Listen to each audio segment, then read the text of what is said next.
repito todo?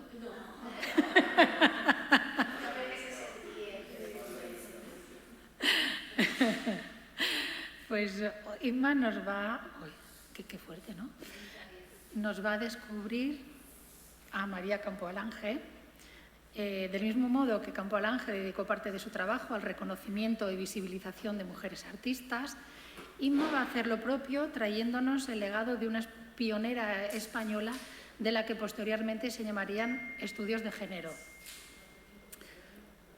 Podríamos decir que María Campo Alange es una mujer autodidacta, humanista en el sentido de su interés por lo que significa el ser humano y renacentista por sus múltiples facetas e intereses en distintos campos como el arte, la historia, la filosofía, la medicina y la importancia de la observación, el análisis crítico y la creatividad en forma de propuestas alternativas para el futuro de las mujeres. En su libro La agenda secreta de María Campo Alange, Inma reivindica la importancia de la figura de Campo Alange dentro de los textos fundacionales del feminismo en España. No en vano se adelantó a las teorías sobre la feminidad de Simone de Beauvoir en El segundo sexo. Sí, se adelantó con su libro La secreta guerra de los sexos, y también se adelanta Betty Friedan en la mística de la feminidad con su libro La mujer como mito y como ser humano, al hablar de la desaparición de la mujer mítica. Ahí es nada, con solo esta introducción ya no es nada, pero es mucho más que todo esto. Ahora nos lo va a descubrir Inma, a esta mujer que es una figura oculta, bastante oculta todavía para la mayoría, a pesar de todo el trabajo que realizó. Y bueno, pues doy paso a Inma, que lo primero sería cómo diste tú con María Campo Alange, porque si está oculta, ¿cómo llegaste a ella? Bueno, muchas gracias, Eva, por tu presentación y quiero dar las gracias al Liceu de Dones por esta invitación, ¿no? para poder presentaros a esta mujer, ¿no? A esta escritora y feminista, además. Y bueno, voy a intentar a lo largo de este rato que vamos a pasar aquí, pues intentar un poco contestar, ¿no? a vuestras preguntas, a vuestras dudas, ¿no? y a esa pregunta que tú me has realizado sobre cómo di con ella, ¿no? Yo creo que un poco de casualidad y creo que esa casualidad me llevó también a querer que otras mujeres pues la conocieran, ¿no? Porque creo que era una persona muy importante dentro del feminismo español y que realmente era desconocida, sigue siendo desconocida. Entonces, pienso que es una personalidad y creo que su obra está para seguir de alguna manera investigando, ¿no? y dándola a conocer.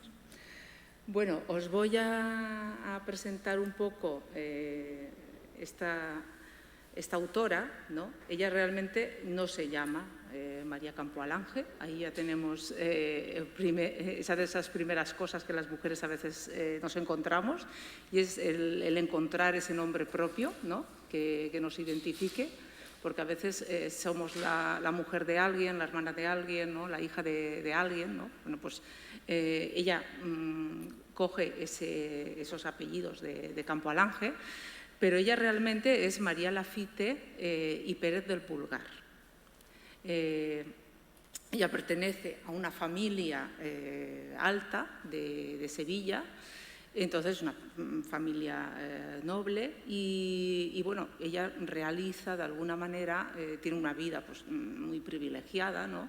Dentro de su círculo, pero es verdad que ella adopta ese apellido, ¿no? de Campo Alange por una tía de su marido, que era condesa de Campo Alange, y que fue una de las primeras mujeres que estudió, que era una mujer autodidacta, bastante avanzada para su época, y ella de ahí coge ese apellido, ¿no? En algunos momentos ella quiere firmar, porque en un principio le exigen que firme como condesa, ¿no? Las editoriales. Pero bueno, ella quería firmar como María Lafitte, le exigen que firme como condesa y finalmente cuando ella ya decide firmar sus libros, con libertad, y aunque es una mujer siempre muy libre, ¿no?, que siempre va además editando sus libros y siempre de alguna manera planteando sus exigencias, pero cuando ya ella finalmente firma ya sus libros, los va a firmar como María Campolange, ¿de acuerdo? Entonces es un poco el nombre con el que me refiero a ella, aunque es verdad que en algunos capítulos, en algunos momentos, hablo también de María Lafitte y algunas autoras hablan también de María Lafitte, que era realmente su verdadero nombre, ¿no? Yo os voy a llevar, quiero que me sigáis un poco en la imaginación, porque os voy a llevar a través de 4 ciudades que fueron muy importantes para María Campolange. Y bueno, la primera ciudad fue Sevilla, ¿no? Ella nace allí, viene de una familia de ceramistas. Su abuelo tenía una fábrica de cerámica que estaba al lado del barrio de Triana. Y entonces allí ella, de alguna manera, entre la huerta que tenía su abuelo de naranjas y la fábrica de cerámica, ella configura un poco su infancia, ¿no? Es una infancia que realmente ella nunca fue a la escuela, porque como su hermana había fallecido por una tuberculosis, pues bueno, su madre por miedo no quiso llevarla a la escuela, entonces la educa en casa. Ella se educa en los patios andaluces, ¿no? Se educa entre el servicio que hay y se educa con una relativa libertad para aquella época, ¿no? Para las niñas, porque también es verdad que el hecho de que su hermana estuviera enferma hace que los padres se dediquen, ¿no? De hecho, hay un momento que ni siquiera están viviendo, ¿no?, con ella, y entonces hace que ella viva con una cierta libertad y que pueda de alguna manera pues, jugar a sus juegos, que no esté dentro pues, de lo que era una educación normativa, evidentemente, de aquella época que se daba a las mujeres. María Salas, que la conoció y escribe el prólogo de su libro, ella dice de ella que, bueno, que su personalidad es rica, presenta muchísimas facetas. Yo quiero que también abráis un poco la mente con esta mujer, de que es una mujer que no se la puede clasificar en ningún sitio. O sea, ella no está dentro de las mujeres que están escribiendo en ese momento. No pertenece a ninguna generación, es una mujer que probablemente esté más cerca de nosotras actualmente que de la época que le toca vivir, y que de alguna manera el ser autodidacta hace... Ella nunca fue a la universidad, ella le hubiera gustado ir a la universidad pero nunca pudo ir, ¿no? Y entonces ese aprender por su cuenta le hace de alguna manera ir trazando sus propias metas y ir alcanzándolas e ir delimitando su camino, ¿no? Hubiera podido quedarse en algún momento de estos, porque a ella se le ofrece pues, ser crítica de arte, tiene ofrecimientos y está, como luego veremos, en distintos círculos, ¿no?, de Madrid, en aquel momento culturales, pero bueno, ella elige en un momento, además, ella se plantea investigar sobre las mujeres, porque cree que es algo que hay que hacer y entonces se lanza ella sola, además, a una investigación, ¿no?, en ese aspecto. Entonces, su propia vida y su propia personalidad es difícil encajarla en ningún sitio. Es una mujer que hace gran variedad de cosas. Sus libros son totalmente diferentes. O sea, cuando tú lees un libro como La guerra secreta de los sexos, donde siempre hay un continuo, evidentemente, siempre está hablando de las mujeres, está investigando sobre las mujeres, pero no tiene nada que ver ese libro con 100 años de la mujer en España o con la mujer como mito y como ser humano. Quiero decir, son libros muy diferentes, o su libro sobre la pintora María Blanchard, ¿de acuerdo? O sea, ella investiga en distintos campos, es una mujer que además realiza investigaciones y lecturas muy sólidas y muy fundamentadas, y al mismo tiempo también es una mujer a la que muchas veces se ha copiado sus ideas. No se puede escribir de muchas autoras como Emilia Pardo Bazán, como Concepción Arenal, como Carolina Colorado. No se puede escribir de ellas sin citar a María Campolange, en cambio no se la cita. Es una mujer de la que a veces se cogen ideas, se cogen textos, pero no se le reconoce o no se le quiere reconocer el valor que realmente ella tuvo, ¿no?, en su escritura. Ella nos cuenta un poco, en ese mundo de Sevilla, ¿no?, nos lo cuenta un poco con su biografía que escribe, de Mi niñez y su mundo. Lo escribe con 55 años. Ella empieza a escribir muy tarde. Su primer libro lo escribe con 42 años. Y bueno, ahí con 55 años escribe un poco su biografía. Está catalogada dentro de las biografías de algunas autoras que después de la Guerra Civil Española escriben sus memorias o escriben sus recuerdos, y está dentro de esa escritura diferente, ¿no?, que realizamos las mujeres a veces, ¿no?, teniendo en consideración y pensando en unos códigos y en unas circunstancias que como mujeres evidentemente nos afectan más, ¿no?, que la escritura masculina. Entonces, su autobiografía está dentro de esas memorias, ¿no?, que algunas autoras escribieron tras la Guerra Civil Española. Allí, en la autobiografía, hace una recuperación un poco de la maternidad. Ella nos cuenta anécdotas de su juventud y hace una recuperación de la maternidad dentro de lo que realizan pues, feministas como Lucy Di Garay, Elizabeth Badinter. Ella ha estudiado a Margaret Mead. Margaret Mead otorga otra vez a las mujeres ese dominio sobre su propia maternidad. O sea, es una maternidad ya consciente, una maternidad deseada o no, pero evidentemente donde la mujer le otorga y ella escribe e investiga en el sentido de otorgarle ese dominio, ¿no?, sobre su propio cuerpo. Y ahí María Campolange está más en la línea, por ejemplo, de estas autoras, que vemos además que son muy posteriores, ¿no?, a cuando ella escribe esta publicación, ¿no? Más tarde escribirá también Mi atardecer entre dos mundos, donde bueno, ahí nos explica cómo ha estado escribiendo sus libros, todas las dificultades que ha tenido para escribir libros, la dificultad que tiene cuando ella se plantea escribir La guerra secreta de los sexos, por poner sexo en el título del libro. Marañón le aconseja que no lo haga porque le van a caer críticas de todos lados, pero ella decide poner esa palabra allí, porque dice que, entre otras cosas, la sexualidad es algo que hay que normalizar, ¿no?, y sobre la que hay que hablar, y finalmente pone esa palabra en el título del libro.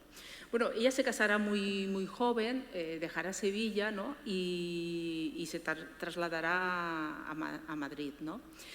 Y al venir, con el advenimiento de la Guerra Civil Española, ella se traslada a París. Y allí es donde, de alguna manera, comienza a gestarse, ¿no?, esa nueva personalidad de Campolange. En París ella conocerá, bueno, ella visita mucho los museos, empieza a interesarse por el arte, y allí conoce la obra de una pintora santanderina, una pintora que además ella tenía una discapacidad, que es María Blanchard. Ella ve uno de los cuadros de María Blanchard en un museo, que es La Comuniante, y le impresiona esta mujer cómo pinta. María Blanchard hemos de tener en cuenta que es una mujer que, con su discapacidad, ella se traslada a París, y en aquel momento París está con las vanguardias, ¿no?, se están creando las vanguardias. Entonces es una mujer que está pintando en ese momento pues, con Juan Cruz, con Diego Rivera, con Picasso. En cambio es una mujer totalmente desconocida. Ella se da cuenta que es una mujer totalmente desconocida en este país, que nadie habla de ella, cuando están hablando, pues, evidentemente, de los hombres que están pintando. Y bueno, ahí ella de alguna manera va cogiendo la idea de darla a conocer en España. Ella cree que ha sido un poco como su descubrimiento, ¿no? Y dice, esta mujer yo la tengo que dar a conocer. Y será cuando vuelva a España cuando escribe el libro sobre María Blanchard, ¿de acuerdo? Ese libro casi se lo autoedita ella, porque va por las distintas editoriales con el libro no interesa, entonces llega un momento pues, que una pequeña editorial se lo edita, ¿no? Lo presenta, pero bueno, es un libro que casi… María Campolange además era una persona muy introvertida. Ella, por ejemplo, dice que cuando presenta el libro que no invita a ninguna de sus amistades, ¿no? Cuando se hace la presentación en una librería, porque era como que, bueno, ella quería que sus libros se debatieran, se hablara sobre ellos, dar a conocer a otras mujeres a través de sus libros y lo que habían realizado, ¿no? Un poco lo que estamos haciendo aquí. O sea, era un poco el sueño que ella tenía con sus publicaciones, ¿no? Y bueno, este libro ella al final lo escribe porque, entre otras cosas, este libro le permite también que la descubra de alguna manera Eugenie d'Ors. Eugenie d'Ors, tras la Guerra Civil Española, ha vuelto está en España e intenta un poco reconstruir todo el ambiente cultural que hay en este país. Bueno, muchísima gente estaba en el exilio, entonces él intenta de alguna manera generar, ¿no?, algunos espacios culturales. Ve el libro de María Campolange y entonces evidentemente le propone a ella que forme parte de la Academia Breve de Crítica de Arte y la incluye dentro de la Academia Breve de Crítica de Arte.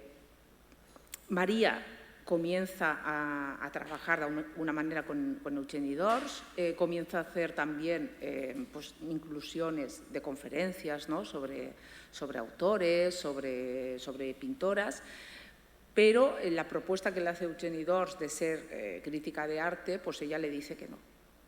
Le dice que no porque ella quiere dedicarse a la investigación sobre las mujeres. Eugenie d'Ors ahí discrepan y tienen un pequeño desencuentro, ¿no? Tanto es así que cuando ella publicará La secreta guerra de los sexos, Eugenie d'Ors en sus glosas durante un periodo de tiempo prolongado está criticándole el libro. Eso le duele mucho a María Campolange porque ella, bueno, lo consideraba un amigo, lo consideraba un poco como su maestro, entonces esas críticas, ¿no?, de Eugenie d'Ors le duelen. Pero también ella piensa, porque ella es una mujer también que sabe salir de las situaciones negativas, ¿no?, y sabe salir como muy reforzada, y entonces ella piensa y dice, bueno, si Eugenie d'Ors me está dedicando tanto tiempo a mi libro, debe ser porque mi libro es muy interesante, ¿no?, y porque realmente está cuestionando muchas cosas. Entonces, evidentemente, allí, bueno, ya os he dicho que en Madrid para ella es una ciudad oscura, o sea, es un poco una ciudad donde ella no se encuentra a gusto, además lo dice en sus libros. En cambio, será una ciudad donde ella realiza toda su creación y donde ella va a los distintos espacios culturales, a las exposiciones que hay, a las conferencias. Es una mujer que nunca va, también es verdad que va un poco por su cuenta. Quiero decir que su marido no estaba en el ámbito cultural. Ella en ese aspecto goza de una libertad, porque el marido la apoya también, la entiende, y entonces es ella sola la que va. Nunca va acompañando a nadie, ¿no?, ni con el consentimiento de nadie, sino que va porque a ella realmente aquello le interesa. Y a partir de ahí empieza también, bueno, se relaciona también con Ortega y Gasset, forma parte también del Instituto de Humanidades y con Gregorio Marañón. Gregorio Marañón es su médico. Y Gregorio Marañón, bueno, es el que le lee los libros, lee sus libros, la felicita por sus libros, nunca le da indicaciones, ¿no? Ella le pide en algún momento a Ortega y Gasset que le aconseje, ¿no?, para escribir y tal, pero Ortega y Gasset parece que no le hace tampoco mucho caso, ¿no? Y bueno, son tres personalidades. Ella empieza leyendo los libros de medicina de Gregorio Marañón. O sea, quiero decir, es una mujer que se forma a sí misma y se forma de acuerdo con el material que tiene en ese momento. De hecho, hay un libro suyo, que es el de la 100 años de la mujer en España, que hoy en día todavía muchas investigadoras nos preguntamos cómo lo pudo escribir, ¿no?, en aquella época, por la cantidad de información que recoge, ¿no? Bueno, ya os he comentado un poco las asociaciones a las que ella pertenece. Pertenece también a la Academia de las Buenas Letras de Sevilla, que eso es algo que a ella le hace mucha ilusión, porque es como el reconocimiento en su ciudad, ¿no?, del trabajo que ella está haciendo, ¿no?, y entonces que le permitan, ¿no?, acceder a ese espacio. A ella le agrada. Es de la Hispanic Society también, y es vicepresidenta en un momento dado también del Ateneo de Madrid. ¿De acuerdo? Son distintas asociaciones a las que ella presenta. Ella, parte de que dejará, bueno, no deja el mundo del arte, realmente ella se dedica a investigar sobre la mujer, pero luego sacará catálogos sobre distintas mujeres. ¿De acuerdo? Una de ellas es Pepi Sánchez, que es una autora que en aquel momento está realizando también una pintura con temáticas también feministas, y ella realiza un catálogo sobre Pepi Sánchez, sobre la valenciana también Ángeles Ballester, es una mujer que ha triunfado en el ámbito internacional, Lili Rancese también, y sobre la canaria Carmen Arocena. Carmen Arocena es una mujer que fallece muy joven, creo que con 22 años, y ella realiza también un pequeño catálogo, ¿de acuerdo?, sobre Carmen. En 1948 es cuando ella, bueno, a raíz de esta investigación en la que ella quería realizar, publica La secreta guerra de los sexos. El libro es un año anterior al segundo sexo de Simone de Beauvoir. Ella allí, de alguna manera, se adelanta a Simone de Beauvoir en las formulaciones que realiza, ¿de acuerdo?, sobre lo que es la mujer, sobre las circunstancias, ¿no?, históricas que hemos tenido las mujeres, ¿de acuerdo?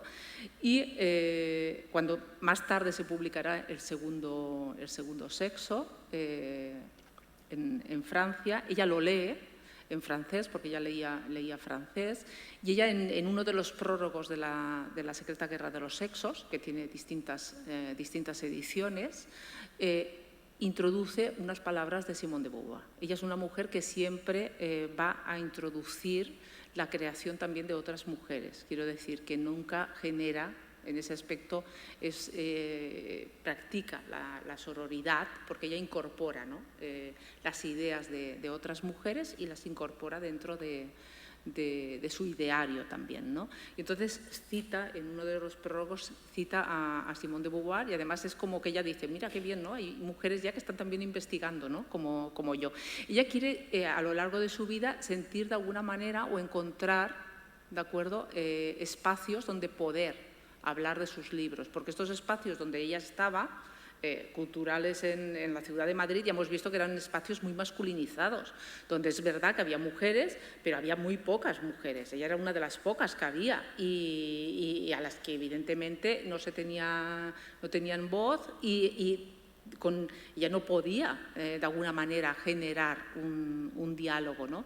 Cosa que Simone de Beauvoir, por ejemplo, sí que tiene. Simone de Beauvoir tiene un espacio donde ella dialoga con otros compañeros de sus ideas, ¿no?, con el propio Sartre. Ella dialoga de sus ideas.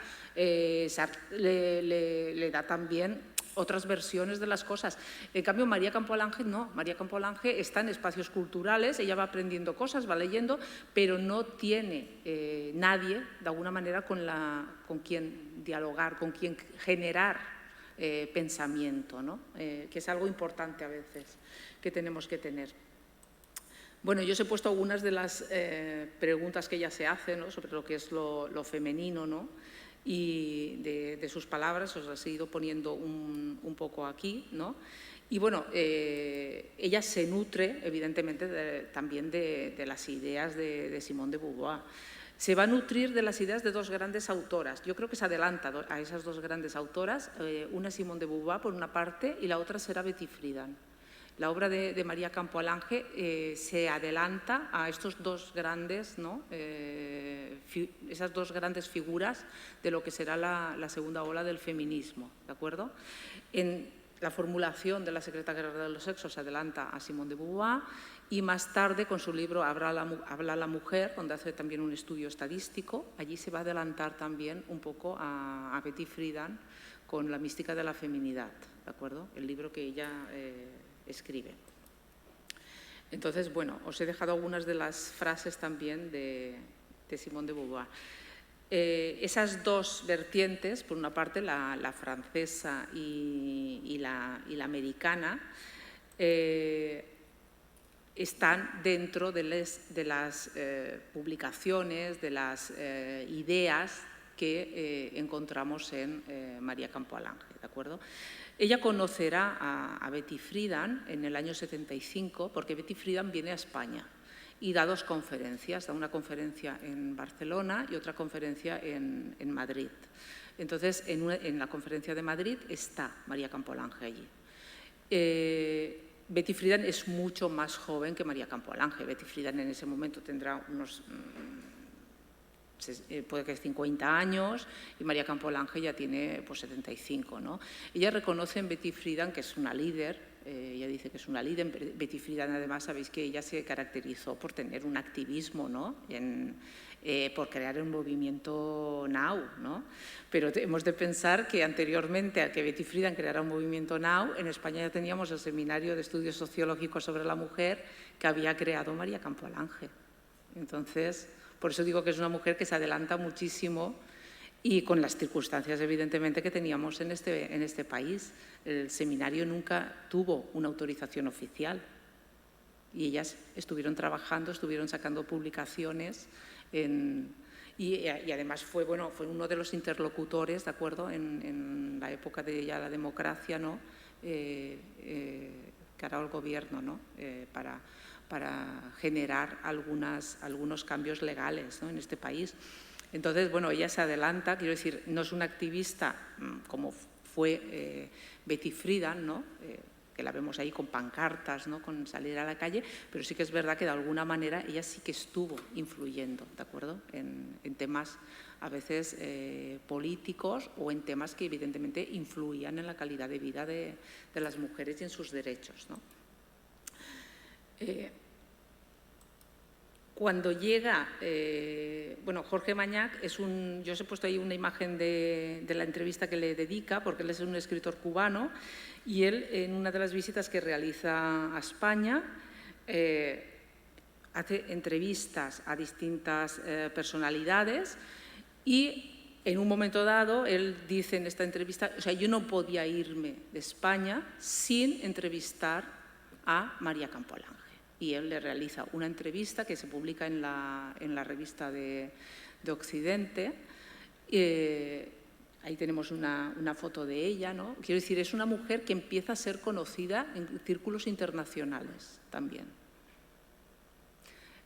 Y se empieza a hablar de ella, ¿de acuerdo? Aunque de una manera muy tímida, pero hay un momento en que ¿de acuerdo?, empieza a ser conocida y reconocida, ¿no? Y hay algún artículo por ahí que también habla, ¿no? Incluso habla de esas investigaciones nuevas que están surgiendo en el campo de los feminismos, donde está Simone de Beauvoir y donde está la condesa de Campo Alange. O sea, quiero decir, empieza a ser ella conocida. Como os he dicho, sus publicaciones son muy diferentes. Por ejemplo, la flecha y la esponja o La mujer como mito y ser humano. Ella es una mujer que abarca un conocimiento muy multidisciplinar, o sea, en sus libros te puedes encontrar que habla de filosofía, que habla de medicina, que habla de cultura, que habla de arte, y al mismo tiempo va recogiendo todas las ideas que en ese momento se están gestando, ¿de acuerdo? O sea, no es una mujer tampoco que escribe desde su intimismo, ¿no?, sino que ella es conocedora de todo lo que está ocurriendo en Europa, lo que está ocurriendo en el mundo, y va de alguna manera recogiendo esas ideas, al mismo tiempo que las critica. Ella tiene en sus libros, por ejemplo, unas críticas que ella vierte sobre las ideas y sobre las vivencias de Eugenie Dors o de Ortega y Gasset. Quiero decir, es una mujer que se atreve a cuestionar conocimientos, o conocimientos académicos también, ¿de acuerdo? Desde su formación y desde lo que ella ha aprendido, ¿no? Hay un libro bueno, muy especial, y en eso también respondo un poco a la pregunta que me había hecho Eva, ¿no? De cómo llegué un poquito a ella, ¿no? Yo llegué a ella por dos caminos. Uno fue por el libro de Habla la mujer, que cuando yo lo saqué de la biblioteca y lo abrí, el libro Habla la mujer es un estudio, ¿no? Sociológico sobre cómo piensan las chicas jóvenes, ¿no? En los años 60 en España. Entonces, cuando yo abrí el libro, me encontré dentro del libro una cuartilla donde una chica que había leído el libro pues se había contestado las preguntas de la encuesta, ¿no? Y claro, aquello es esa parte, ¿no? Que tenemos a veces desde la universidad, la teoría y la práctica. Eso que dices, bueno, esto le interesó a alguien en aquel momento, le interesaba a una mujer. Eso fue una de las cosas que me hizo fijarme en ella. Y otra de las cosas que ya me hizo decidirme por ella fue el prólogo que ella realiza al libro de Mercedes Soriano, Las madres solteras. Ella realiza allí un prólogo, ella cuenta que va a un cementerio, ¿no? Y entonces allí en el cementerio se encuentra una tumba abandonada, ¿no?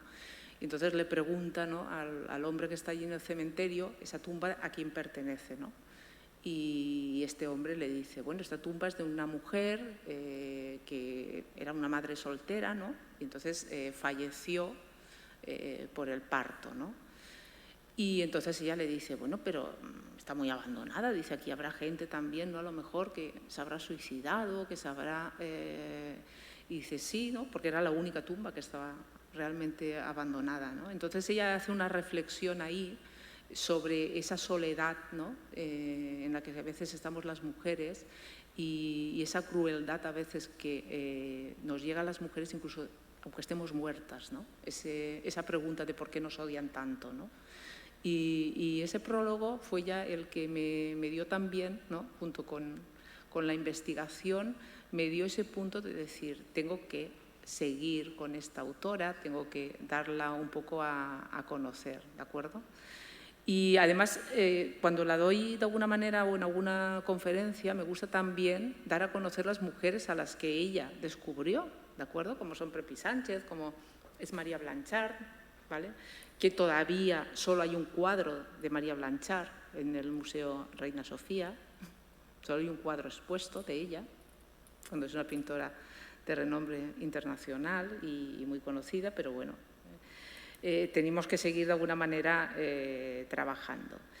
La mujer en España, 100 años de su historia, ella allí realiza, en este volumen, realiza bueno, toda una recopilación de nombres, ¿no? Desde Cecilia Boll, que escribía con el seudónimo de Fernán Caballero, Gertrude Gómez de Avellaneda, Concepción Arenal, Carolina Colorado. Bueno, aparte de todos los nombres, que ya he dicho yo que cuando alguien realiza alguna investigación o realiza algún estudio debería citar a María Campolange.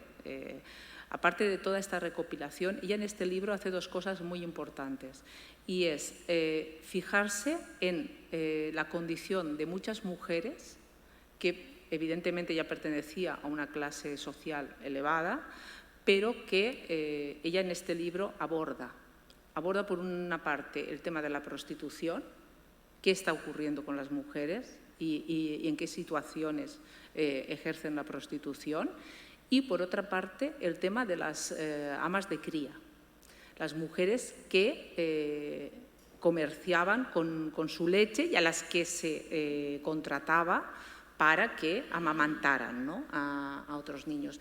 Ella en aquel momento dice que aquel negocio, bueno, que le parece evidentemente repugnante, la comercialización que hay sobre la mujer y sobre el cuerpo de la mujer. Es una mujer que plantea evidentemente muchos de los debates, quiero decir, que estamos teniendo en la actualidad con la maternidad subrogada y también con el tema de la legalización de la prostitución. Quiero decir que es una autora a la que a veces hay que recuperar, sacarla y decir, es que ella ya está denunciando en aquel momento ese uso que se está haciendo, ¿de acuerdo?, del cuerpo de la mujer y cómo se está comerciando con ella. Bueno, pues ella, pese a ser una mujer de clase alta, pone su mirada en esas situaciones y en esas circunstancias, ¿no?, en las que se encuentran las mujeres más desfavorecidas, ¿no? Y su idea siempre es buscar soluciones. Ella es una autora que siempre quiere buscar soluciones. Yo no sé si las encuentra, ella las formula, ella las lanza, ¿no?, como al aire, ¿no?, y ella siempre dice, hay que seguir trabajando en esto, hay que seguir, ¿no?, porque es una mujer que quiere buscar soluciones a la situación en la que se encuentra la mujer, ¿no?, y quiere mejorarla, ¿vale? De este libro, de 100 años de soledad, saldrá otro de los libros que ella escribe, que es sobre Concepción Arenal. No se puede escribir un libro en este país de Concepción Arenal sin citarla a ella. Es así de claro, porque ella realiza ahí, es considerada una de las mejores biografías de Concepción Arenal. En cambio, yo me he encontrado con muchísimas veces con publicaciones de Concepción Arenal donde no se la nombra. O sea, quiero decir, es una mujer a la que no se quiere nombrar, no se quiere hablar de ella, cuando realmente es una de las mejores publicaciones, ¿no?, que hay sobre Concepción Arenal. Y a veces es curioso porque te la encuentras nombrada desde otros países, ¿no? Desde Latinoamérica a veces se hacen estudios donde aparece nombrada María Campolange, ¿de acuerdo? Bueno, ya os he hablado un poco del Seminario de Estudios Sociológicos sobre la mujer. Ella entró en el Ateneo como vicepresidenta y, bueno, allí fracasó ella como vicepresidenta del Ateneo porque empezó a formular conferencias, empezó a organizar charlas y entonces se le boicoteaban, no iba nadie. Se encontraba sola con la persona a la que había invitado, ¿no?, para dar una charla. Entonces ella en un momento dado ya presenta su dimisión.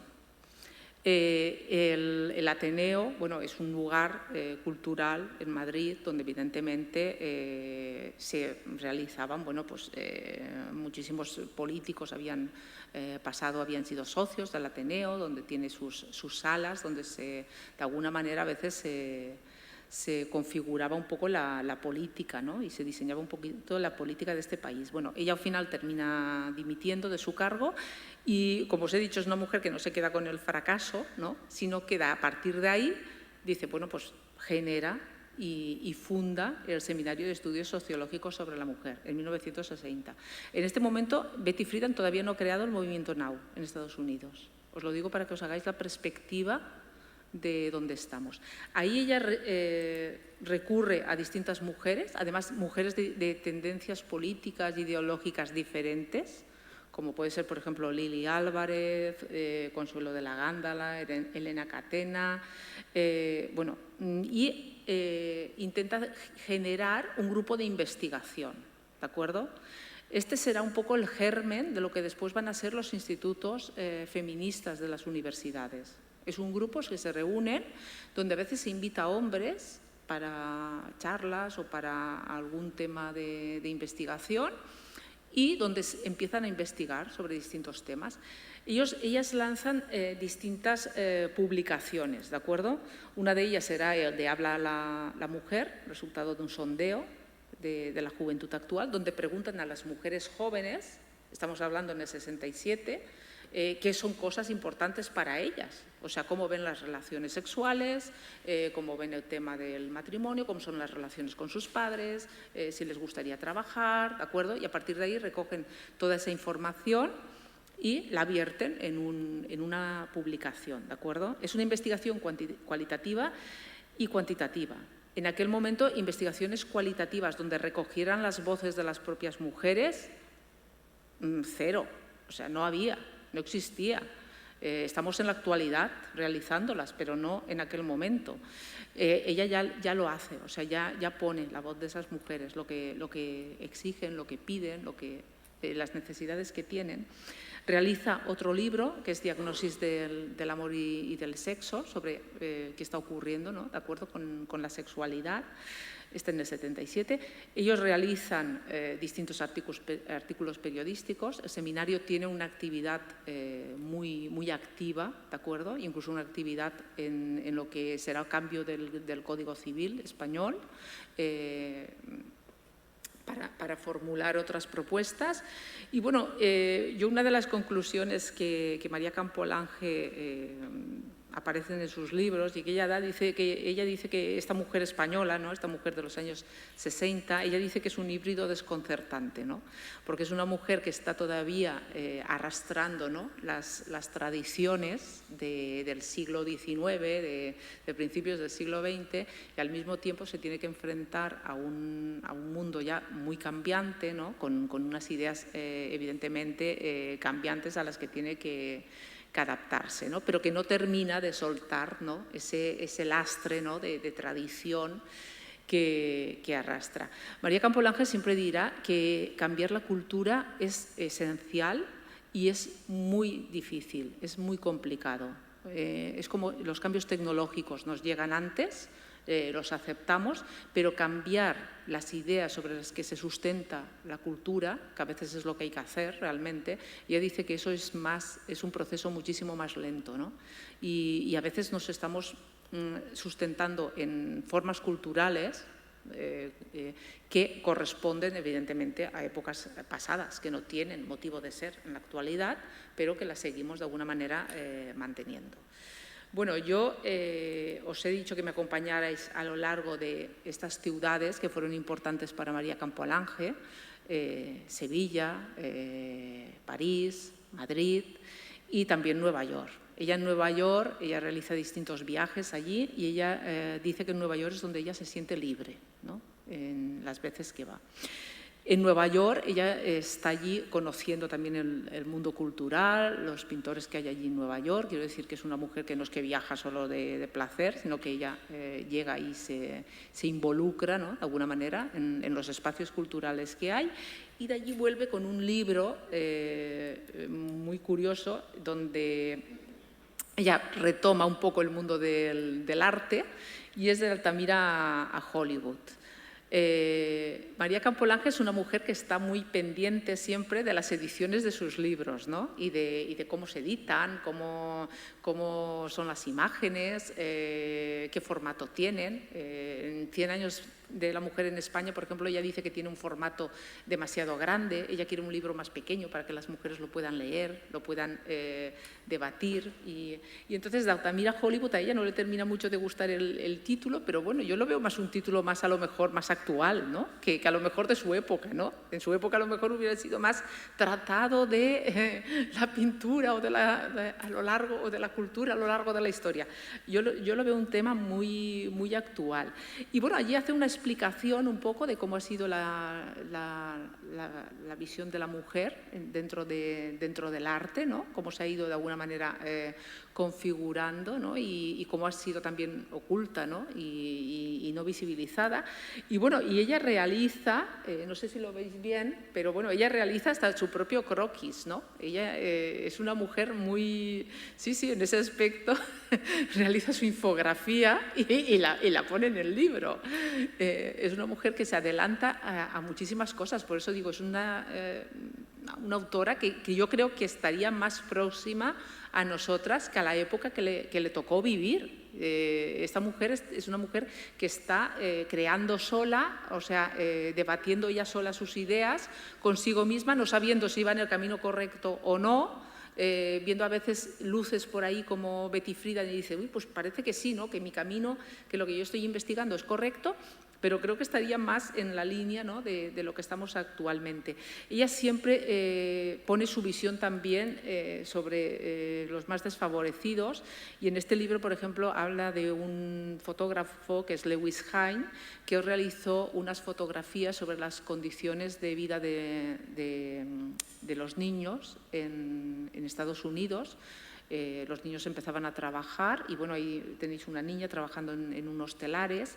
Esto se publicó en una revista y hizo que se cambiaran las leyes sobre el trabajo infantil en Estados Unidos. O sea, ella es una autora que quiere también considera el arte, la cultura, la escritura como una forma también de cambiar el mundo, de cambiar la legislación, de cambiar, ¿de acuerdo?, la convivencia, ¿no? Y siempre va buscando esa forma de esas soluciones, ¿no?, para una vida mejor. Bueno, como conclusión deciros que para ella es importante esa cultura para producir esos cambios sociales. Ella dice que hay que seguir de alguna manera avanzando e investigando. Ella siempre es una autora que se califica como feminista desde las primeras líneas que escribe. Nunca va a ocultar ese feminismo, sino que se identifica y se nombra como feminista. Ella habla de dos conceptos. Uno es el egoísmo productivo, que creo que las mujeres creo que es muy actual, porque ella dice que las mujeres tenemos que tener nuestros proyectos propios y ir elaborándolos, ¿no? Y ahí tenemos que ser egoístas un poco con nosotras mismas, ¿no? Y que ese egoísmo nos tiene que llevar a cosas y a logros conseguidos, ¿de acuerdo?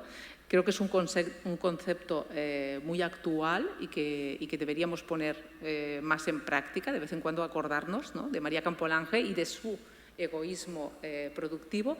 Habla también de opasmo maternal, lo que será en la mística de la feminidad de Betty Friedan. Habla de un problema que no tiene nombre, ¿no?, como las mujeres a veces esa maternidad las paraliza, y las paraliza también porque la sociedad sigue sin estar todavía diseñada para que las mujeres sean madres. Es así, no está todavía la sociedad preparada para nosotras. Habla también de un trabajo colaborativo entre las mujeres, dice que es muy importante, ¿de acuerdo? Nombra la sexualidad y dice que hay que normalizarla y que de alguna manera hay que trabajar en el ámbito de la sexualidad y de investigación, que es importante, y habla también de los trabajos de las mujeres que realizan, ¿de acuerdo? O sea, ella muchas veces en muchos de sus libros habla de esos trabajos que las mujeres están realizando y que no están remunerados, que no tienen salario, pero que ellas de alguna manera realizan para sobrevivir, ¿vale? Entonces, bueno, yo quisiera también, después de haberos presentado a esta autora, ¿no?, recoger un poco también vuestras opiniones y vuestras preguntas, vuestras dudas, y debatir, abrir un debate, ¿no?, alrededor de esta mujer, que creo que espero que os haya sido interesante, ¿no? Y bueno, termino con una frase suya que creo que nos da un poco la idea de esta mujer, ¿no?, con esa idea realmente innovadora que tenía para la época que le tocó vivir, ¿no? Ella dice: me atrae lo que se mueve, lo que avanza, su trayectoria, me molestan los inmovilismos, el miedo al futuro, lo que por pereza va quedando atrás. Estamos frente a una autora realmente que se planteó una vida diferente, una vida con otros supuestos, y que ella de alguna manera fue ahí poniendo pues, esas piedrecitas, ¿no?, en esa pared, ¿no?, para terminar entre todas construyéndola, ¿no? Bueno, muchas gracias por vuestra atención, ¿no?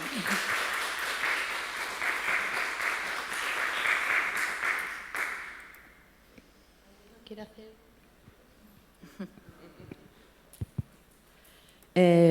Por una parte, gracias por haber traído a esta autora, porque sí, te peta la cabeza. Dices, ¿cómo puede ser? Por otra parte, dices, joder, todo esto es de ahora. Entonces, claro, eso es lo que te jode más, ¿no? Porque todo esto es de ahora y esta señora estaba escribiendo en el 48. Y luego la pregunta en concreto, igual lo habéis dicho antes, pero yo he llegado unos minutos tarde. Los censores no le hacían caso porque no entendían nada, los porque seguramente no lo entendían, o sí que estuvo censurada, porque claro, la novela, el libro, perdón, que escribe con la palabra sexo, claro, aquellos lo abrirían y dirían, "Bah, esto no tiene importancia", o sí que fue censurada. Bueno, yo creo que no fue censurada. Creo que no fue censurada. Sí que es verdad que se comenta desde distintos ámbitos que ella pudo escribir lo que escribió pues porque pertenecía evidentemente a una clase alta. Pero aún así ella tuvo problemas. Ella es detenida en un momento dado. Es detenida y la llevan a comisaría. Entonces, quiero decir que no se censuraban sus libros, pero sí que no fue cómodo para ella tampoco escribir, ¿eh? O sea, quiero decir que se habla de su posición elevada, pero desde su posición elevada, evidentemente, era una época complicada. El seminario no tuvo autorización legal alucinante nunca. es eso, Sí. que en la época pudiera hacer ella eso. sabía sortear muy bien todos esos inconvenientes. Tenemos que tener en cuenta, por ejemplo, ese libro, La secreta guerra de los sexos, es publicado por la Revista de Occidente. Lo publica el hijo de Ortega y Gasset, que en ese momento se está encargando de la revista, que luego será uno de los fundadores del país, del periódico El País. Entonces, él edita ese libro en ese momento. Entonces, para ella supo sortear muy bien los inconvenientes que había en aquel momento, pero no fue fácil. Yo me imagino que no. También es verdad que ella en muchos momentos también se planta delante y probablemente ella también se plantaría delante de la censura si le querían eliminar algo, porque igual con la palabra sexo, que ella dice, hay que ponerla, sí, efectivamente. O sea, ella en ese aspecto sí que es verdad que cuando tiene una idea y cuando quiere realizar algo, lo lleva de alguna manera hasta el final. Y en su libro, en el segundo libro de su biografía, ella cuenta en algunas cosas que cede. Por ejemplo, una de las cosas que cede es cuando le dicen, tiene que publicar usted con el título de condesa. Entonces ella publica con el título de condesa, que en cuanto puede pues lo elimina, ¿no? Pero quiero decir, ella sí que va contando un poco en la elaboración de sus libros, ¿no? Pero lo hace de una manera muy libre, muy libre. Sobre esto, tengo que hacer algo, ¿se oye? ¿Sí? Me pregunto, porque la semana pasada estábamos hablando del libro Nada, de Carmen Laforet, que la censura dijo que ahí no pasaba nada, que era un libro que contaba las peripecias de una chica y que no tenía ningún interés ni pasaba nada. Me pregunto si en parte, bueno, lo que dices de que tenía una situación social ella alta y entonces eso le daba ventaja. Pero también por ser mujer, ¿no pensarían también que, bueno, no pasa nada porque como es mujer son inofensivas? ¿No habría un poquito de eso quizás también? Bueno, yo no creo que la consideraran tan inofensiva cuando la detienen. O sea, cuando la detienen y la llevan a comisaría a declarar, tan inofensiva no la consideraban. Sí que es verdad que a lo mejor creían que era algo que era de un círculo muy limitado, a lo mejor, o que esos libros los leía poca gente. Pero bueno, La secreta guerra de los sexos tiene 8 ediciones. Quiero decir, que van realizando... Alguien compraba ese libro y se lo leía. Cuando van realizándose ediciones de un libro, evidentemente. No, comprar y leer no, pero quiero decir que alguien estaba interesado, ¿no? Entonces, evidentemente, puede ser que lo pensaran, a lo mejor. De todas formas, ella fue muy hábil. Ella, quiero decir, aunque ella dice que ella no está interesada en la política, no está interesada en ciertos aspectos, pero sí que es verdad que ella, cuando hay que cambiar, por ejemplo, el Código Civil, ella se involucra y involucra al seminario en lo que será el cambio del Código Civil, ¿no? Entonces, quiero decir que sí que es conocedora de lo que está ocurriendo, indudablemente. Cuando hablas del cambio del Código Civil, yo creo que se me oye, tengo bueno. Específicamente, ¿sabes si tuvo algo que ver con el cambio en el tema de de las cuentas bancarias que las mujeres Sí. no Ella, podían tener. Sí, el seminario estuvo trabajando en ese aspecto, sí. En que cambiar lo que era el domicilio el domicilio, que era el domicilio del hombre, no era el domicilio de la mujer. Entonces, y además la mujer no podía estar no en la podía, cuenta sí. ni nada, no podía Sí, sacar sí. dinero del banco sin... Sí, ella estuvo en ese aspecto. Hay artículos incluso en los periódicos. El seminario publica artículos en los periódicos en los que aborda esas situaciones. Entonces, sí que estuvo.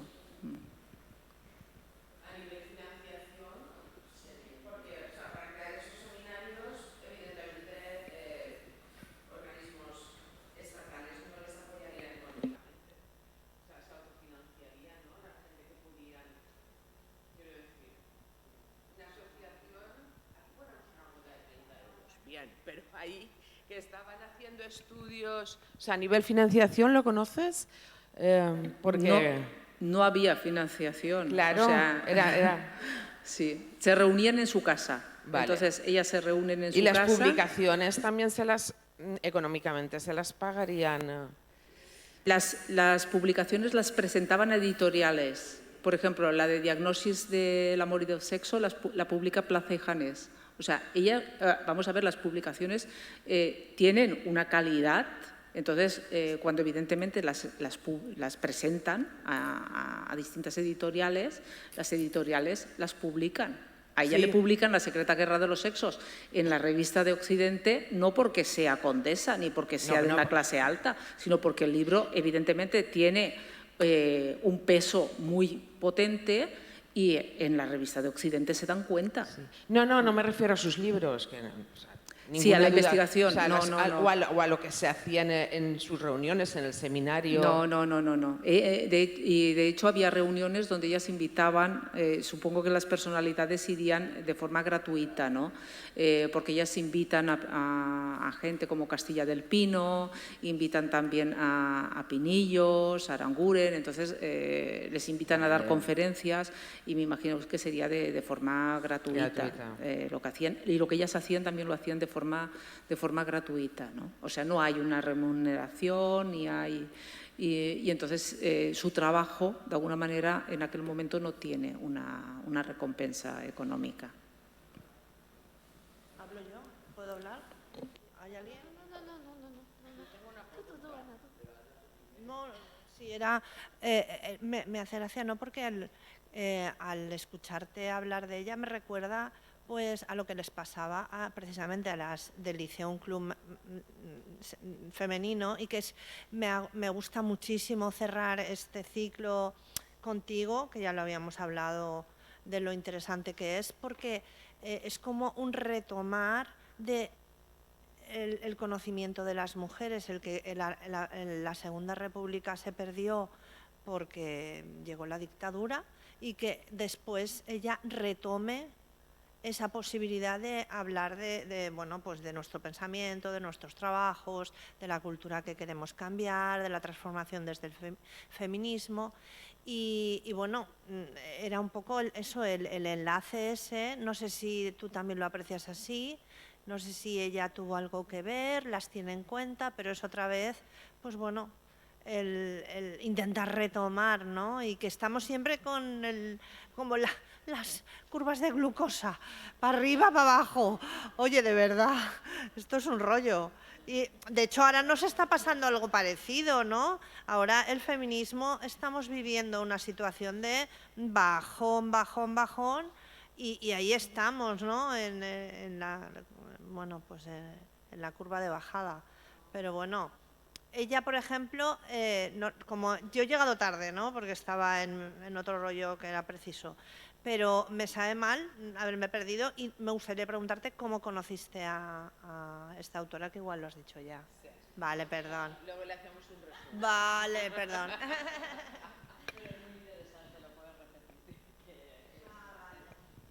Sí, bueno, yo ya he explicado un poco cómo la conocí a través de sus libros y también es verdad que a mí me dio esa sensación de que era muy injustamente desconocida, ¿no? Es verdad, ella retoma en un momento dado vuelve a retomar esas creaciones que se habían hecho desde el Liceu de Dones anteriormente a la Guerra Civil Española.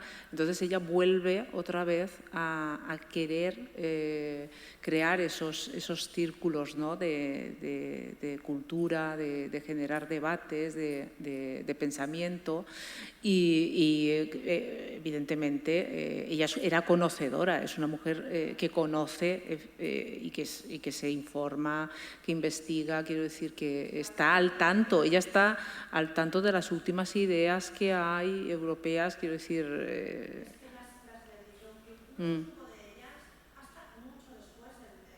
Sí. Por ejemplo, yo, por ejemplo, las conocí pues, en 2000 aunque está claro que en los libros de historia estaba, pero una divulgación así real no ha habido, ¿no?, de su trabajo, y luego hay un trabajo brutal. Pero bueno. Sí, además ella es una mujer que, ella por ejemplo, en el seminario ya ha comentado que hay mujeres de distintas tendencias ideológicas, políticas, sabe aunarlas también por un trabajo común, que eso era complicado, quiero decir, y difícil, y ella lo hace, o sea, hace que todas trabajen de alguna manera en beneficio de encontrar soluciones y de mejorar la vida de las mujeres. En ese aspecto no es tampoco una autora solo teórica, ¿no?, sino que esas partes que ella tiene en las que baja a analizar la prostitución, en las que se aproxima al tema de las amas de cría, o sea, está realmente poniendo el dedo en la llaga de problemas muy acuciantes y que hay que solucionar. Claro, es así. Sí. Ima, moltíssimes gràcies, ha estat superbonico. Nada, la pregunta era, estan publicant en Revista d'Occidente, que era en aquest moment, lo más, Ortega y Gasset i la companyia, no entenc per què no ha tingut més difusió esta dona.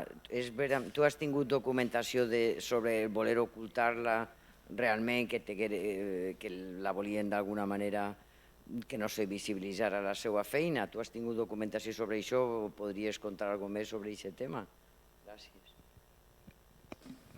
Bueno, més que ocultar-la, jo pense després d'haver-la vist un poc la seva trajectòria, jo crec que ella és una dona que no és entesa en els cercles en els que està. Ella està allí, ella va allí per aprendre, per veure coses, però jo penso que ni Ortega y Gasset ni Eugeni d'Ors entenen un poc què fa esta dona així, no? I esta dona que escriu llibres, veges tu, no? Però, bueno, algo entendrien quan Eugeni d'Ors després, en les glosses, està contínuament ficant-se en les idees d'ella. Eren entorns molt masculinitzats i molt patriarcals. Entonces, per a ella no és que l'ocultaren, no seria fàcil, però sí que n'hi ha, per exemple, en l'Ateneu, quan li boicotegen les seues conferències i ella se dona compte que estan boicotejant-li el treball, que no pot avançar i finalment presenta la seva dimissió. Ella volia poc en l'Ateneu fer el que fa després en el seminari, o sigui, generar grups de debat i generar grups de coneixement per a dones, no? I se dona compte que no pot, o sigui, algo sí que li ficaren un poquet traves i sí que li anaren ficant un poquet ahí perquè no se coneguera, evidentment. No interessava moltes de les idees que ella estava ficant en els seus llibres, no interessaven tampoc que se publicaren. Entonces... Una pregunta de la biografía personal. Ella seguís en el home tota la vida, no fa com la Pardo Bazán que té el xiquet i després no se separa i tal. Ella seguís en el mateix home i té xiquets o té família? Sí, ella té família, continua en l'home, a més perquè vaig conèixer el net d'ella i vaig poder parlar amb ell. Ell me contà que s'abuelo li donava molta llibertat a s'abuela, o sigui que no, ell ho diu, m'abuela potser no haguera fet si m'abuelo no l'haguera d'alguna manera apoyar, perquè s'abuelo no perteneixia al món cultural, però sí que és veritat que ell en aquest aspecte tenien una relació prou igualitària. I entonces sí, va continuar en l'home. Per ella sí que va ser els deberes que a partir d'ahir deixa d'escriure i deixa d'estar en un món més visible, i és quan mor l'home i mor un fill també d'ella. Entonces, això li passa després de l'any 75 i a partir d'ahir ja deixarà d'escriure i se retira. Deixa també el seminari i se retira, però sí, va continuar i va tindre fills i nets.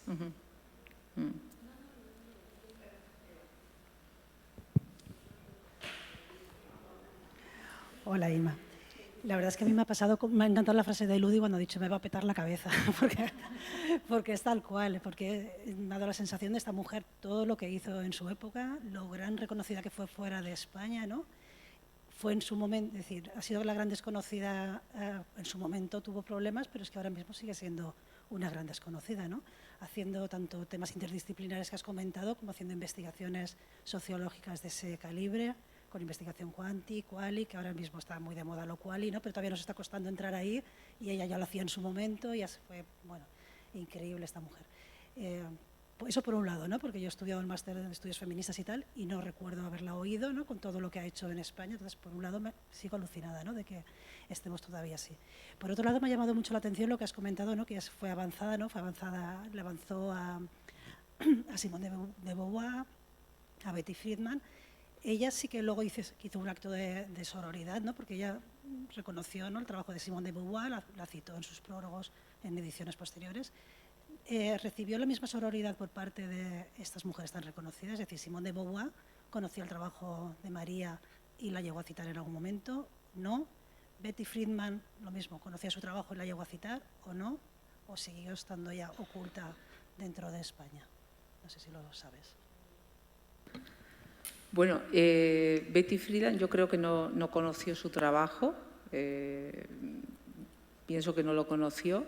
Simone de Beauvoir es posible que conociera su trabajo. Yo de hecho tengo la teoría que es posible que le pillara a ella escribiendo El segundo sexo, porque se publica un año antes.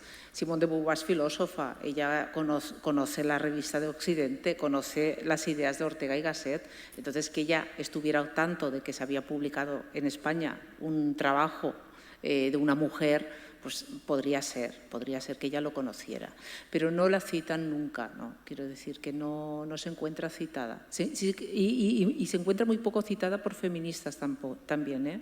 O sea, yo encontré una cita de Lidia Falcón y poco más. Es que es una mujer poco citada, poco reconocida. Y muchas veces encuentras en otras autoras, líneas que dices, esto lo escribió María Campolange. ¿Por qué no en bibliografía no la pones? Porque es de ella, es así, y lo encuentras. Y encuentras a veces muchas autoras que también se refieren a libros de los que habla ella.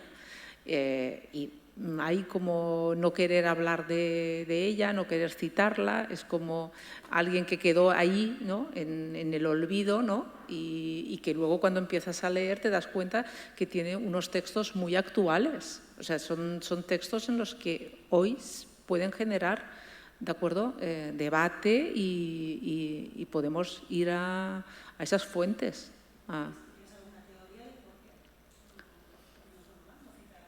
Bueno, ella misma dice que a veces ella habla de su título de condesa, ¿no? Ella dice, es que el título de condesa no me perdonan a mí.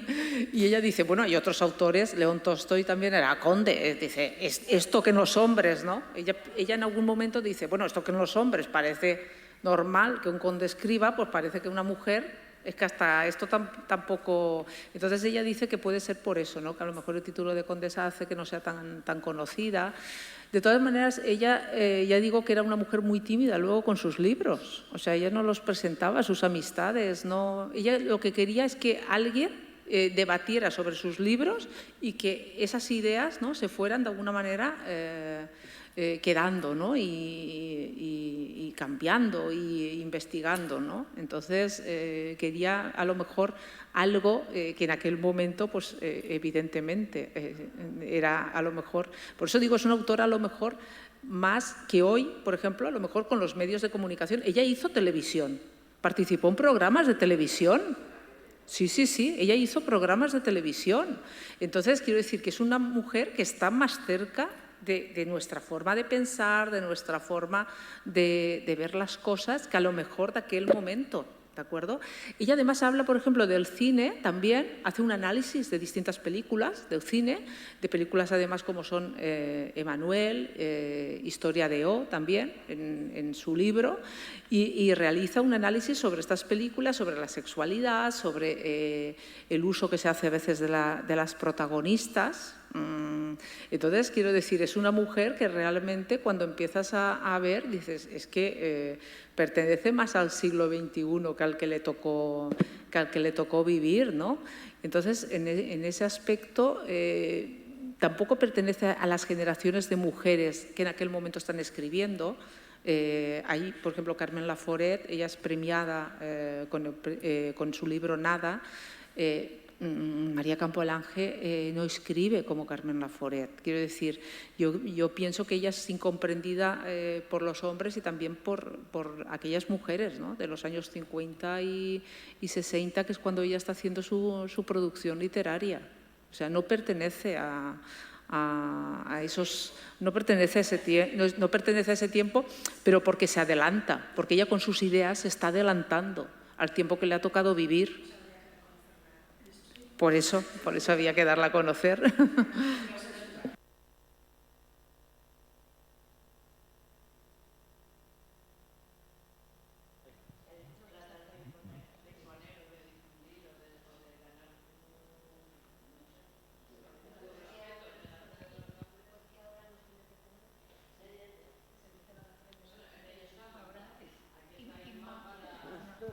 Hombre, yo como experta que eres, te preguntaría qué libro nos podrías decir de leer para el club de lectura del año que viene. No sé cuál es la palabra. ¿Sabes cuál nos dirías de todos los libros que has puesto? ¿Cuál sería el más indicado? ¿Cuál sería? No sé yo si cuando dices que la gente no la entendía es por la forma de escribir, porque hay algunas veces que lees a escritoras y te cuesta leerlas porque son muy filosóficas o son muy densos. Entonces, no sé si este es el caso de ella y si habría algún libro más fácil, más interesante. No sé, por darnos una idea y se añade a la lista. No, todos. Todos. No, vamos a ver. Ella es una autora, no es complicada de leer. Quiero decir, ella tiene libros más filosóficos, a lo mejor, como puede ser La secreta guerra de los sexos o La mujer como mito y ser humano, ¿no? Pero no es una autora complicada de leer, ¿no? Cualquier libro que encuentres de ella, o sea, es diferente, eso es verdad. Ella tiene una escritura diferente en la forma de abordar sus libros. Yo os recomendaría a lo mejor que leyerais el de María Blanchard, por ejemplo, que es su primer libro, donde ella da a conocer a la pintora, o bueno, realmente son todos… ¿Qué? Matamos dos pájaros de un tiro, ¿no? No, pero cualquier libro de ella es muy interesante de conocer. Es verdad que también es verdad que no se la lee, no porque no se la entienda, no es que sus libros sean difíciles de entender. Lo que pasa es que es verdad que ella escribe y como mujeres feministas sí que la entendemos. Entonces hay que entenderla desde el feminismo y evidentemente ella está hablando, o sea, ella no nos habla de una mujer porque pinte y sea mujer, sino que nos habla de esa mujer, de cómo realiza el arte y cómo realiza el arte desde esa perspectiva que le da el hecho de ser mujer diferente, que no hace un hombre, porque evidentemente no tiene las problemáticas que tiene un hombre, ¿de acuerdo? Entonces, esas cosas que estamos ahora investigando desde los feminismos, ¿no? Desde la forma de crear que tienen las pintoras. Pepi Sánchez, por ejemplo, es una mujer que pinta piedras. ¿Por qué pinta piedras y no pinta lienzos o no pinta? Entonces, todo eso a lo que nos lleva ahora los feminismos es lo que ella ya está abordando en sus libros. Entonces, no es complicada, podéis empezar por cualquier libro de ella y entonces yo creo que lo disfrutaréis.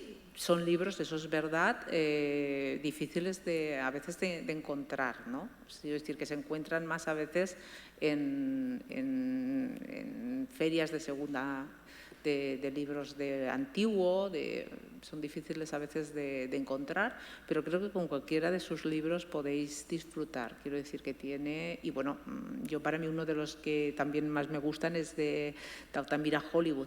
O sea, donde hace un recorrido, por ejemplo, de la historia del arte y es un recorrido realmente, es un libro muy, muy actual, parece que está escrito ayer. O sea, hay veces que tú estás leyendo algo y, claro, tienes que contextualizar, porque, bueno, este autor es del siglo XIX, claro, me está diciendo algo que entonces era normal o que entonces, y tienes que contextualizarlo. Con ella no, con ella estás leyendo un libro que parece que está escrito anteayer, o sea, quiero decir que es una mujer en ese aspecto que siempre, sus libros siempre, sí, siempre tiene esa... Es lo que ella se planteó. Ella se plantea investigar sobre la mujer para encontrar soluciones. Ella quiere encontrar soluciones a la situación en la que ve que están las mujeres y a partir de ahí empieza a investigar sobre cosas y entonces siempre está la perspectiva de género, la perspectiva, sí.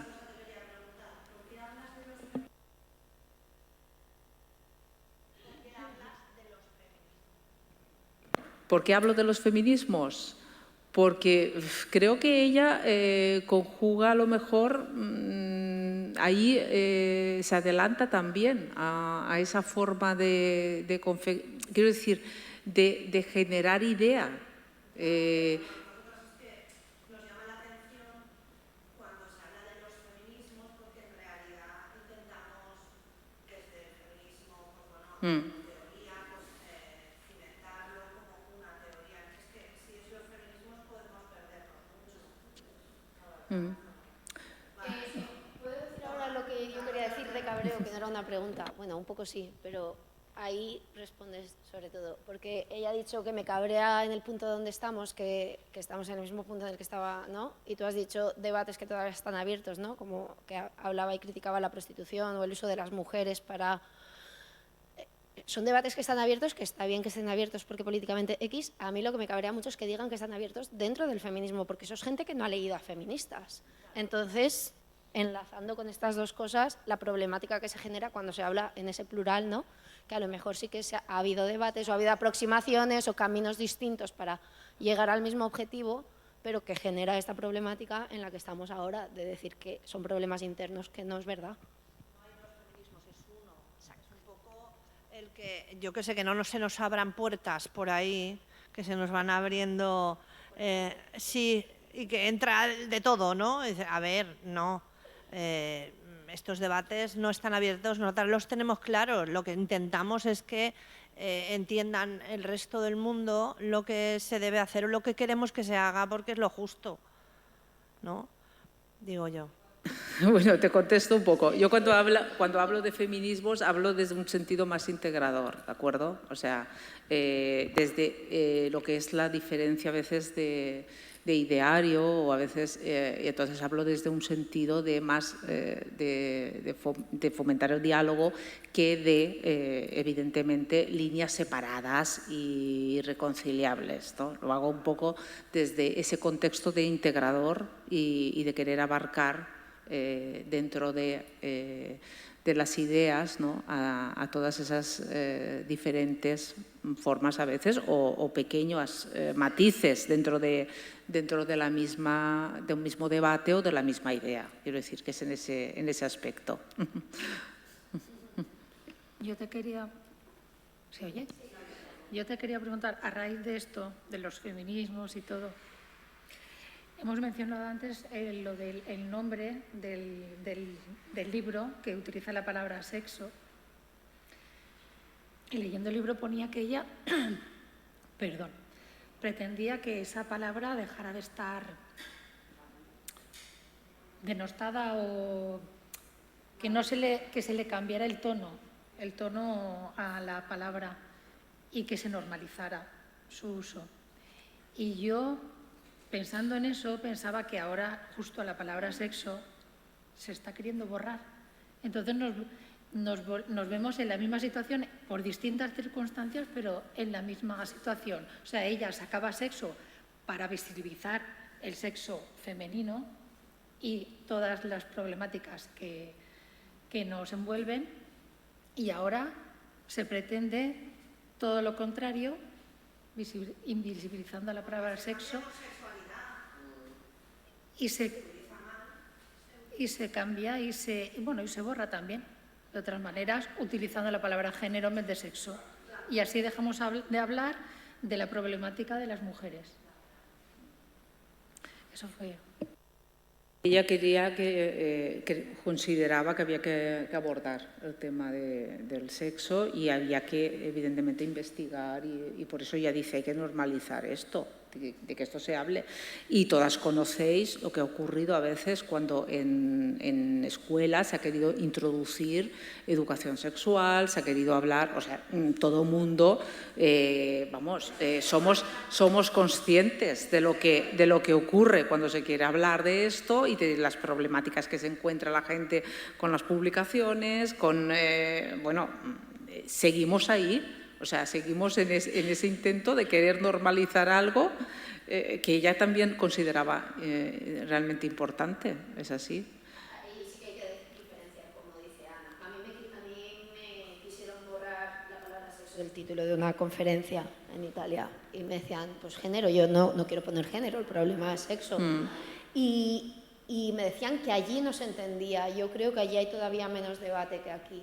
No lo sé porque no estoy en ese contexto, pero no me dijeron, pues quítala, cámbialo, pero no puedes poner sexo porque la gente se va a pensar que hablamos de sexualidad y esa es una problemática muy gorda. No es lo mismo hablar a los chavales de sexo en cuanto a sexualidad que hablar de lo que es el sexo como sexo biológico. Claro.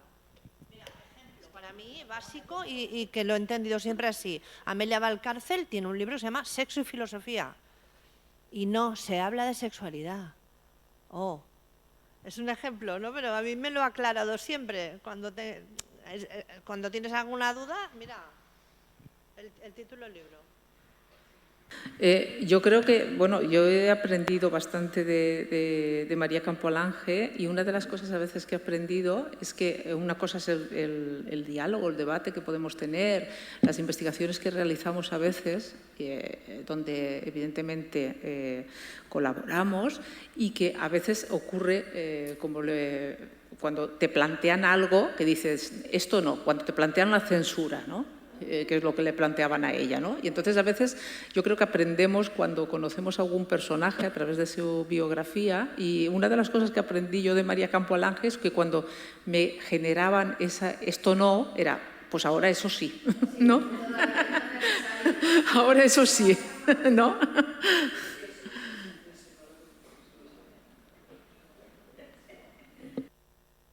Yo tenía una pregunta más. ¿Consideras que como estaba fuera del circuito académico, ¿no? Porque no dices que no estudió en la universidad, ¿consideras que eso podía ser uno de los motivos por los que no se la conoce tanto? El hecho de que estuviera fuera del circuito, digamos, académico. Sí, es posible. Lo que pasa es que también había mujeres también a lo mejor en el circuito académico que tampoco, quiero decir, que también han sido invisibilizadas. Es que al final yo creo que estamos redescubriendo ahora, antes lo comentaba con Eva, ¿no? Como que hemos tenido que redescubrir a lo largo de nuestra vida a mujeres y conocimientos y una historia de las mujeres que no estaba en los libros de texto. O sea, Es así, y entonces nos hemos pasado la vida como redescubriendo, ¿no? Y uy, mira, he encontrado esto, ¿no? Y luego uniéndote o encontrando una amiga con la que comentar, ¿no? Mira, he descubierto a esta autora, esto me interesa, esto tal, porque no estamos en la historia no la hemos escrito nosotras, entonces no se nos visibiliza, es así.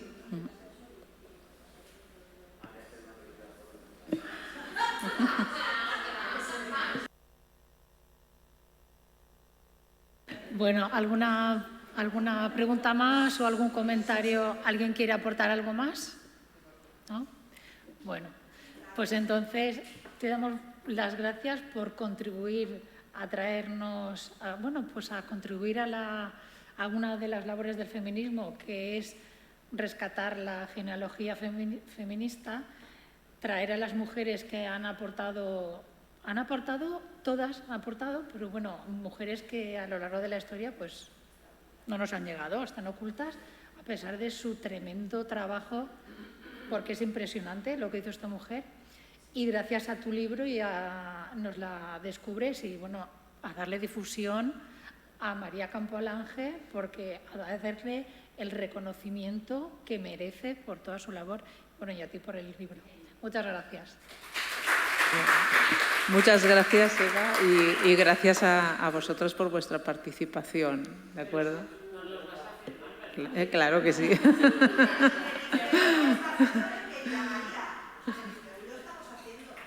Sí, muchísimas gracias por vuestra atención.